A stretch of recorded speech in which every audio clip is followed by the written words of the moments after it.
जितने भी computer system है दुनिया में उसको आप आपस में कनेक्ट कर सकते हैं, ठीक है। ये इसके नाम से पता चल रहा है, यही काम होता है OSI मॉडल का। It has been developed by standard organisation ISO। OSI model को एक स्टैंडर्ड ऑर्गेनाइजेशन ISO के द्वारा डेवलप किया गया है। इसका पूरा नाम होता है ISO का, इंटरनेशनल ऑर्गेनाइजेशन फॉर स्टैंडर्डाइजेशन। इसी ऑर्गेनाइजेशन ने 1984 में OSI मॉडल को डेवलप किया था। OSI मॉडल के कॉन्सेप्ट को इसने मार्केट में लाया था।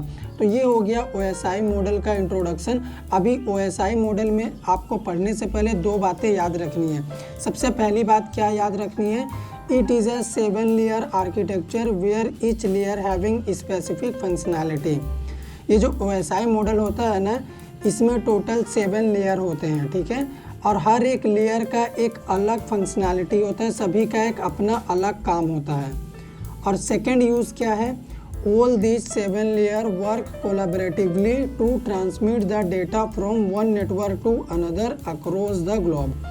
और ये जो 7 लेयर्स होते हैं टोटल OSI मॉडल में, ये सभी एक साथ मिल के काम करते हैं।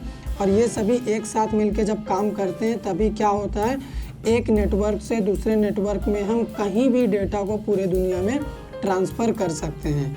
तो ये बातें आपको याद रखनी है। और इन्हीं 2 पॉइंट्स के अकॉर्डिंग हम आपको चलिए एक OSI मॉडल का सिंपल सा फिगर बताते हैं, जहाँ पे आपका सारा डाउट और अच्छे से क्लियर होगा। आप देख सकते हैं OSI मॉडल का ये सिंपल सा फिगर है। सबसे पहले इस साइड पे देखो सेंडर है, सेंडर डेटा को सेंड कर रहा, ठीक है। उसके बाद यहाँ से डेटा इस लेयर में आया और इधर देखो रिसीवर सेम डेटा को क्या कर रहा है, रिसीव कर रहा है। यहाँ पे रिसीवर है।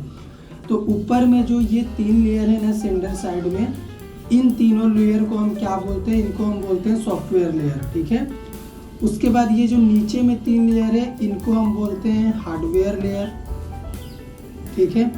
और ये जो बीच में ट्रांसपोर्ट लेयर है इसको हम बोलते हैं heart of the OSI model, ठीक है।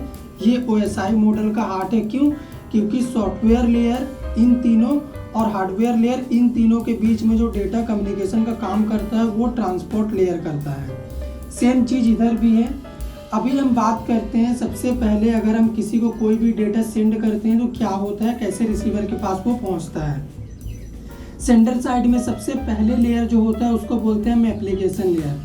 एप्लीकेशन लेयर क्या होता है, ये हमें एक इंटरफेस प्रोवाइड करता है जिसके थ्रू हम किसी भी एप्लीकेशन से इंटरेक्ट हो जाते हैं और अपना काम कर सकते हैं। किसी को डेटा ट्रांसफ़र कर सकते हैं, किसी के साथ कुछ भी अगर करना हो तो हम उस एप्लीकेशन के थ्रू कर सकते हैं। यहीं पे सारे प्रोटोकॉल वगैरह काम करते हैं।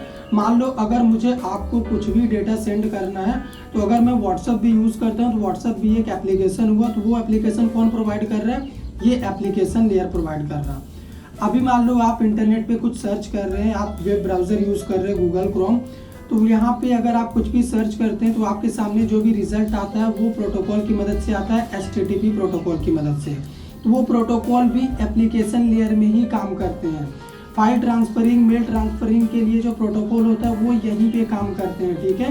तो मान लो हम एप्लीकेशन लेयर से किसी को कुछ भी डेटा सेंड कर रहे हैं, सबसे पहले वो डेटा प्रेजेंटेशन लेयर में आएगा। प्रेजेंटेशन लेयर का काम क्या होता है, प्रेजेंटेशन लेयर ये देखता है कि डेटा को रिसीवर को किस फॉर्मेट में भेजा जाए कि रिसीवर को डेटा समझ में आ जाए। साथ ही साथ ये सिक्योरिटी पर्पस के लिए डेटा में इंक्रिप्शन डिक्रिप्शन का काम भी करता है और डेटा को कंप्रेशन का काम भी यही करता है। कौन, प्रेजेंटेशन लेयर। मान लीजिए एप्लीकेशन लेयर से हम कोई भी डेटा सेंड किए, तो अभी डेटा सेंडर को मान लो इंग्लिश आता है, ठीक है, इंग्लिश लैंग्वेज इसको आता है। और ये रिसीवर को क्या आता है, रिसीवर को आता है फ्रेंच लैंग्वेज।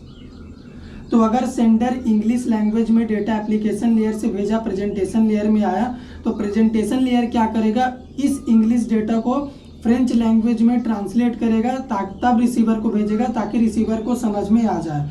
साथ ही साथ सिक्योरिटी पर्पस के लिए, हैकर से बचाने के लिए ये डेटा को इनक्रिप्ट करेगा, फिर बाद में डिक्रिप्शन का काम यहाँ पे होगा, ठीक है। और डेटा को ये कंप्रेस करता है, मतलब डेटा के साइज को ये कम करता है ताकि डेटा को फास्टली रिसीवर के पास भेजा जा सके। ये काम होता है प्रेजेंटेशन लेयर का।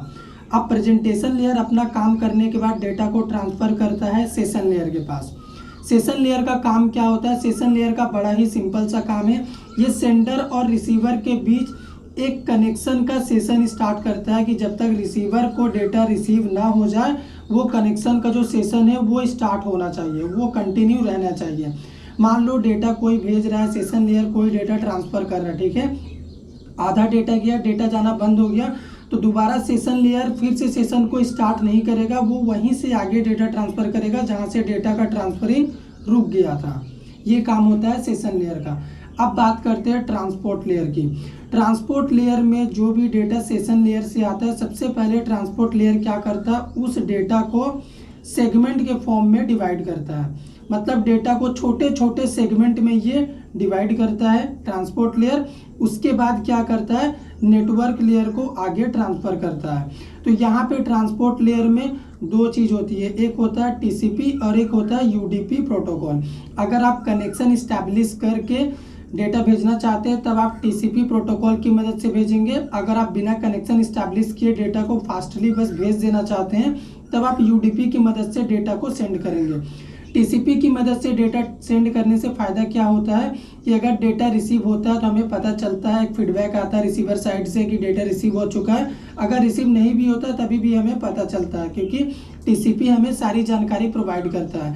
जबकि अगर हम यूडीपी प्रोटोकॉल की मदद से ट्रांसपोर्ट लेयर से डेटा भेजते हैं तो डेटा रिसीव हो या ना हो हमें पता ही नहीं चलेगा, बस डेटा भेज गया एक बार, बस उसी से मतलब है, ठीक है। और ये हमें कोई एक्नॉलेजमेंट भी सेंड नहीं करता है। अगर डेटा फास्ट भेजना होता है तब हम यूडीपी प्रोटोकॉल यूज़ करते हैं बिना कनेक्शन के डेटा भेजने के लिए।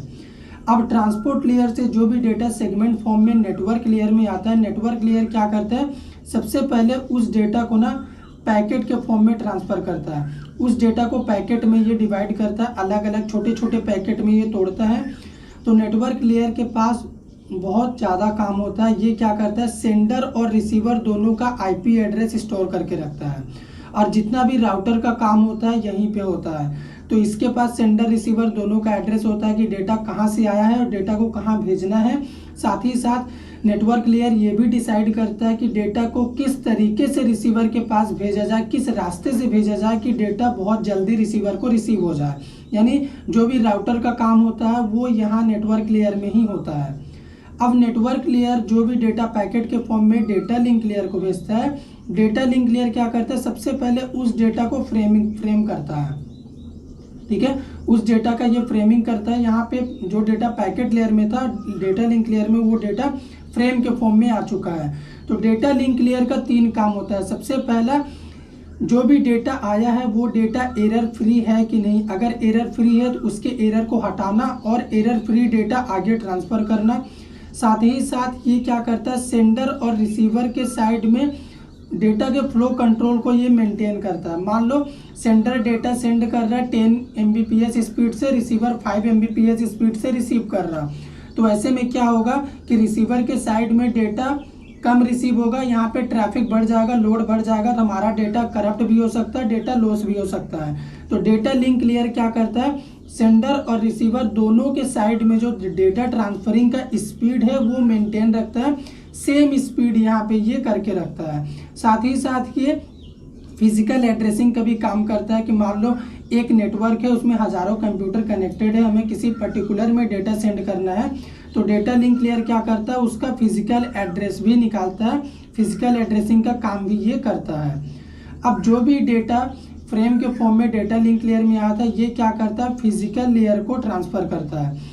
फिजिकल लेयर में वही सेम डेटा जो डेटा लिंक लेयर में फ्रेम में था, यहाँ पे बिट्स के फॉर्म में हो जाता है। बिट्स मतलब 0 और 1 के फॉर्म में यहाँ पे सेम डेटा रहेगा फिजिकल लेयर में। तो यहाँ पे जो भी डेटा आता है 0-1 में कन्वर्ट हो जाता है, यानी डेटा डिजिटल हो जाता है, डिजिटल के फॉर्म में डेटा कन्वर्ट हो जाता है बाइनरी 0-1 के फॉर्म में। तो अभी फिजिकल लेयर क्या करता है, इस डेटा को ना, यहाँ पे बहुत सारे नेटवर्क डिवाइस होते हैं जो डेटा को ट्रांसफ़र करने का काम करते हैं, जैसे हब, स्विच, ये सभी डिवाइसेस होते हैं।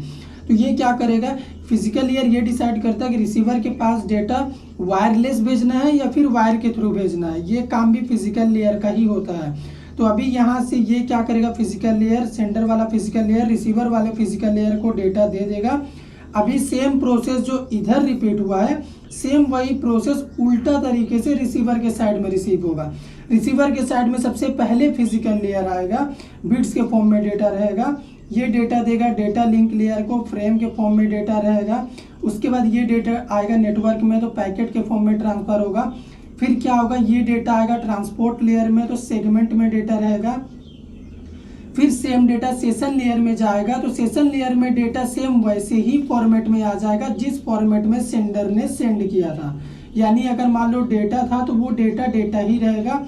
अभी इस यहाँ पे वो डेटा सेम फॉर्मेट में ही रहेगा जिस फॉर्मेट में सेंडर ने भेजा था, क्योंकि प्रेजेंटेशन लेयर क्या करता है, सेम उसी फॉर्मेट में फिर से डेटा को कन्वर्ट कर देता है ताकि रिसीवर को समझ में आ सके और इस फॉर्मेट में रिसीवर को डेटा रिसीव हो।